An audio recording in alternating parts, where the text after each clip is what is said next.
Lixor le ofrece Mercados con Acento. Pues ya lo decíamos y ya hemos llegado a este punto en el que vamos a poner acento de Lixor a los mercados y lo hacemos ya. Nos acompaña aquí en plató Pedro Coello, Head of ETFs Iberia en Latinoamérica del Lixor Asset Management. Bienvenido. Gracias, buenos días. Ya somos viejos conocidos, vamos a empezar poniendo sobre la mesa, sobre la pantalla también, en estos momentos, un análisis principal o primario, ¿no? Para poner sobre la mesa cómo están yendo esos flujos en el mercado de renta variable y de renta fija.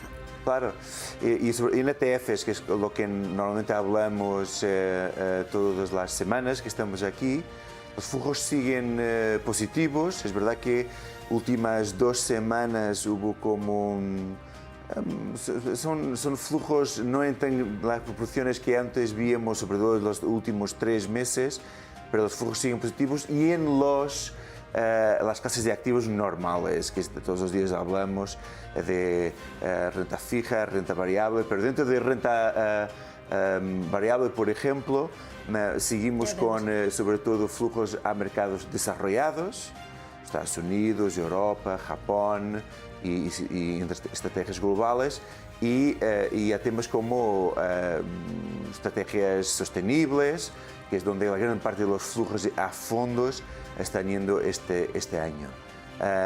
Este gráfico enseña que claramente ese ritmo ha abrandado un poco de flujos al mercado de renta variable. Aquí tenemos la semana pasada entre 21 de junio y 24 de junio y esos han sido flujos marginalmente positivos. En renta fija los flujos son sobre todo, yo creo que los inversores están como combinando estrategias de renta variable, las más típicas en términos de flujos a renta variable de mercados desarrollados, con algún tipo de protección en renta fija.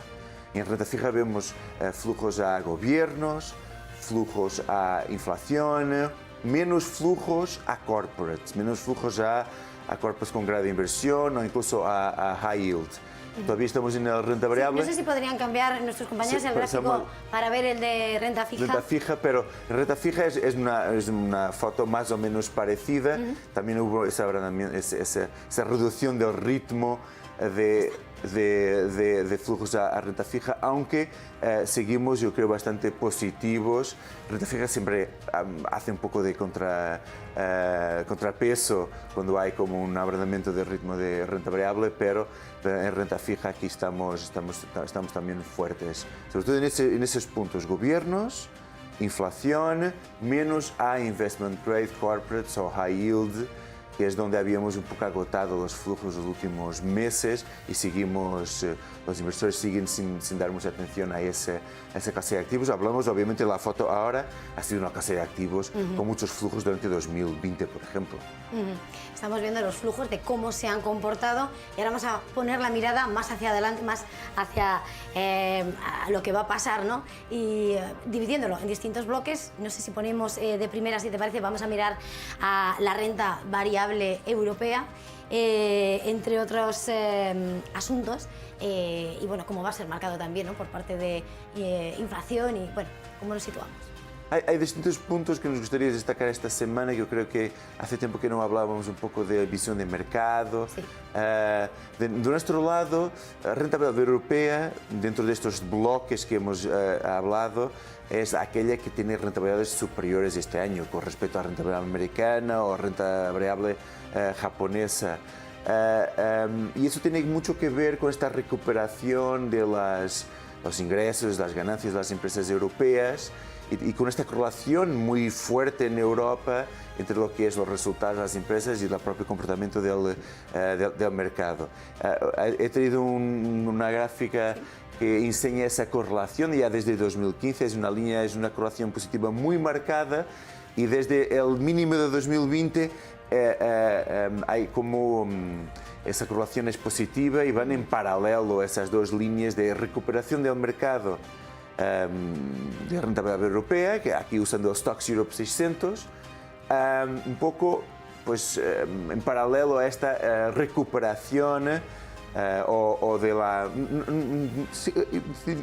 Usemos recuperación, porque aquí usamos el forward earning per share, sí, que es lo que esperamos en términos de lo que son las ganancias de las empresas europeas para los próximo año, pero también hay como una clara recuperación de esta expectativa, sí, que era muy baja, pues cuando estábamos en el mínimo de mercado, y las propias revisiones de esas ganancias se han ido a recuperar. Entonces, aquí queremos en renta variable que hay dos cosas muy interesantes, que es vamos a tener, yo creo, un resto del año muy interesante para renta variable europea.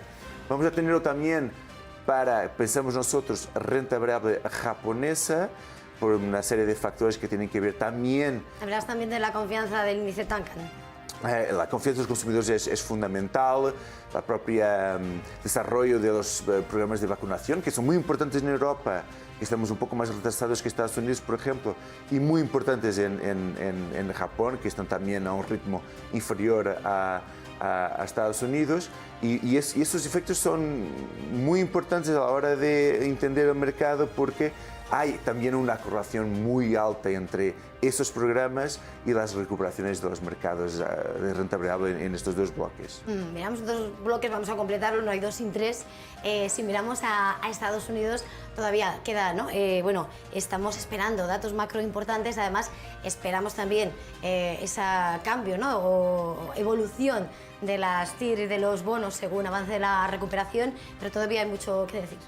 Claro, es muy importante mirar el mercado norteamericano, no solo mirar el mercado de renta variable, también como mirar el mercado de renta fija.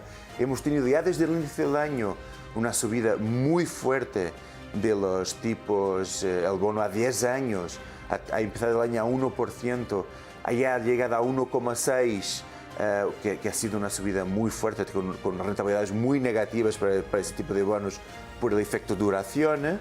Esperamos que a medida que la Fed vaya anunciando medidas de subida de tipos para los próximos años, que esta diferencia entre el 2 años y el 10 sea cada vez más alta. Entonces, que esa curva haga un steepening, que sea una curva cada vez más inclinada a favor de los 10 años y menos de los 2. Esto tiene efectos para todo tipo de empresas y todo tipo de sectores. En el sector financiero, un efecto muy positivo o más positivo que la media. Para otros sectores, el sector tecnológico, un efecto más negativo que la media del efecto en otros sectores. Y esto obviamente crea oportunidades y crea oportunidades sobre todo en esta distribución de activos que se puede hacer también en términos sectoriales, en términos geográficos, en términos de estilo. Con value más positivo que growth, con sectores tecnológicos menos positivos que sectores más tradicionales. Hay una serie de factores importantes siempre a tener en cuenta. Y a tener en cuenta en todos los bloques que hemos visto, Europa, Japón, Estados Unidos, creo que hemos dado la vuelta prácticamente al mapa. Pedro Coello, jefe de ETFs Iberia, Latinoamérica, Lyxor Asset Management. Muchísimas gracias por poner este acento de Lyxor a los mercados y lo esperamos la próxima semana. Gracias a vosotros. Y nosotros vamos a hacer una pequeña pausa para publicidad y enseguida continuamos y vamos a ver qué está pasando en la bolsa. Lyxor le ha ofrecido Mercados con Acento.